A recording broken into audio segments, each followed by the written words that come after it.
આ તમે જોઈ શકો છો એલિસ કંપનીની ઘંટી. અત્યારે અનાજ દળાઈ રહ્યું છે, આમાં અનાજ જઈ રહ્યું છે. તમે આવો બતાવું તમને અનાજ. જો આ અનાજ જઈ રહ્યું છે અંદર, આ અનાજ અંદર જઈ રહ્યું છે. આ ધીમે ધીમે અનાજ જઈ રહ્યું છે.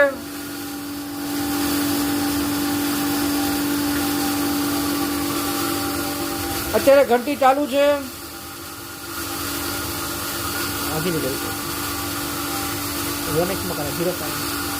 અત્યારે ઘંટી ચાલુ છે. હવે જેવું પણ અમે આ ખોલશું એટલે આ છે ને આ બંધ થઈ જશે. જોજો તમે પકડજો, અહીં પકડજો. જો અત્યારે ઘંટી ખોલીએ છે. કસ્ટમરની એવી કમ્પ્લેન હતી કે ઘંટી સવાર ઘરે ચાલતી નથી, તો અત્યારે અમે તમને કંટ્રોલ કરીને બતાવીએ છીએ. જુઓ